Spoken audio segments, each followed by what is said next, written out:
হরে কৃষ্ণা, সবাইকে শাস্ত্রচক্ষুর গীতার ক্লাসে স্বাগতম। তো আজকের এই পর্বে আমি প্রথম অধ্যায়ের 15 নম্বর শ্লোক নিয়ে আলোচনা করব। এর পূর্ববর্তী ভিডিওতে আমি এই অধ্যায়েরই 14 নম্বর শ্লোকে শুদ্ধ উচ্চারণ নিয়ে আলোচনা করেছিলাম। তো সকলকে সম্পূর্ণ ভিডিওটি দেখার জন্য অনুরোধ রইল। আর এখনও পর্যন্ত আমার এই শাস্ত্রচক্ষু চ্যানেলটিতে যারা সাবস্ক্রাইব করেননি, প্লিজ চ্যানেলটিকে সাবস্ক্রাইব করবেন এবং ইতিমধ্যে আমার এই চ্যানেলটিকে যারা সাবস্ক্রাইব করেছেন তাদেরকে অসংখ্য ধন্যবাদ।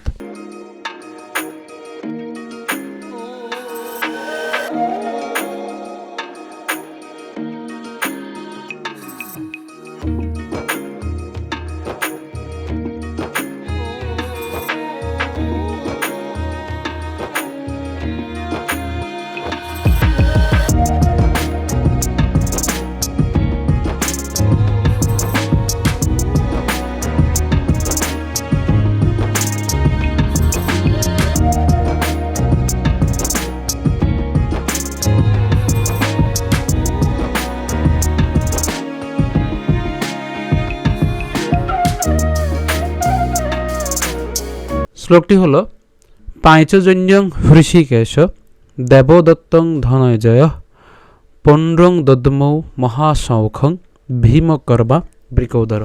আজকের এই শ্লোকটি তুলনামূলক অন্যান্য দিনের শ্লোকের তুলনায় খুবই সহজ। ঠিক আছে, একদম খুবই সহজ। প্রথমে আমি বললাম পাঁচজন্য, পাঁচ। ঠিক আছে, এখানে আমাদের কি আছে, এটি হচ্ছে এটা যুক্ত বর্ণ। এটাকে যদি আমরা ভাঙি, একে ভাঙলে আমরা পাওয়া যায় হলো ইয় যোগ চ। আমি দেখেন এখানে উচ্চারণ বলেছি ইয়, একদম প্রথম শ্লোকের মধ্যে আমি এটা বলেছিলাম যে এর উচ্চারণ কার মতো হবে, ইয় হবে। হ্যাঁ, আর এখানে এটি হচ্ছে উঁ, নট উমো।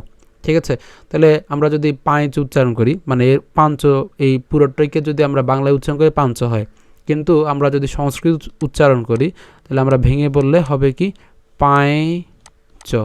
ঠিক আছে, তাহলে পাঁচজন্যং হৃষিকেশ দেবদত্তং ধনঞ্জয় পৌণ্ড্রং, এখানে দন্তান্ন পর্যন্ত আগে উচ্চারণ করলাম পৌন, তারপরে উচ্চারণ করবো ড্রং, তাহলে পৌণ্ড্রং দধ্মৌ, দধ দ আর ধ একসাথে উচ্চারণ করলাম, আর ম এর সাথে ঔকারকে নিয়ে গেলাম, তাহলে কি হবে দধ্মৌ। যদি ভেঙে বলি দধ্মৌ।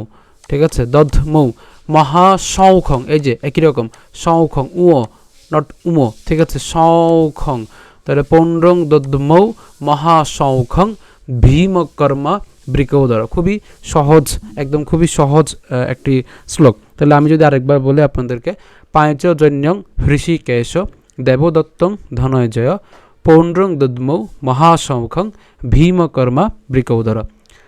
তো এর অনুবাদ হচ্ছে কি, যে তখন শ্রীকৃষ্ণ পাঞ্চজন্য নামক তার শঙ্খ বাজালেন, অর্জুন বাজালেন তার দেবদত্ত নামক শঙ্খ, এবং বিপুল ভোজনপ্রিয় ও ভীমকর্মা ভীমসেন বাজালেন পৌণ্ড্র নামক তার ভয়ঙ্কর শঙ্খ।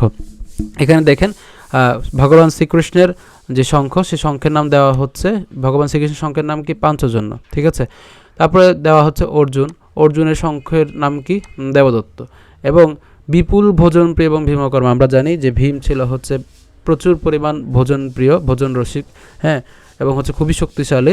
তো এই ভীমকর্মা, ভীমের আরেক নাম হচ্ছে ভীমসেন। তো এই ভীমসেন বা ভীমের যে শঙ্খ, সে শঙ্খের নাম কি পৌণ্ড্র। ঠিক আছে, তার মানে এখানে আমরা যে তিনজনের আমরা শঙ্খের নাম জানতে পারলাম এই শ্লোক থেকে। কার কার? শ্রীকৃষ্ণ হচ্ছে পাঞ্চজন্য, অর্জুনের হচ্ছে দেবদত্ত, এবং হচ্ছে ভীমের হচ্ছে পৌণ্ড্র। তো আমরা বিস্তারিত আরও আমরা তাৎপর্যের যে প্লেলিস্ট থাকবে, আপনারা সেই তাৎপর্যের প্লেলিস্ট থেকে এর বিস্তারিত ধারণা আপনারা পেয়ে যাবেন। তো আমরা যদি আরেকটু যদি এটিকে যদি একটু ব্যাখ্যা করি, তাহলে কি দাঁড়াচ্ছে, পাঁচজন্যং হৃষিকেশ দেবদত্তং ধনঞ্জয় পৌণ্ড্রং, এই যে এখানে দেখেন দধ মৌ মহাসৌখং ভীমকর্মা বৃকৌদর। ঠিক আছে, এটি খুবই সহজ, এজন্য আমি আর একটি বেশি ব্যাখ্যা করলাম না। তো আমরা যদি শুরু করে পাঠ করি কেমন হবে, পাঁচজন্যং হৃষিকেশ দেবদত্তং ধনঞ্জয় পৌণ্ড্রং দধ্মৌ মহাসৌখং ভীমকর্মা বৃকৌদর। আমি আরেকবার বলছি, পাঁচজন্যং হৃষিকেশ দেবদত্তং ধনঞ্জয় পৌণ্ড্রং দদ্মৌ মহাসৌখং ভীমকর্মা বৃকৌদর। আরেকবার বলছি, পাঁচজন্যং হৃষিকেশ দেবদত্তং ধনঞ্জয় পৌণ্ড্রং দদ্মৌ মহাসৌখং ভীমৌ কর্মা বৃকোদর। তো আজকে ভিডিও পর্যন্তই। যদি ভিডিওটি ভালো লেগে থাকে অবশ্যই ভিডিওটিতে লাইক দিবেন, ভিডিওটিকে বেশি বেশি করে শেয়ার করবেন। তো আমার এই চ্যানেলটিতে যারা নতুন প্লিজ চ্যানেলটি সাবস্ক্রাইব করবেন, এবং ইতিমধ্যে আমার চ্যানেলটিকে যারা সাবস্ক্রাইব করেছেন তাদেরকে অসংখ্য ধন্যবাদ। সকলকে। হরে কৃষ্ণ।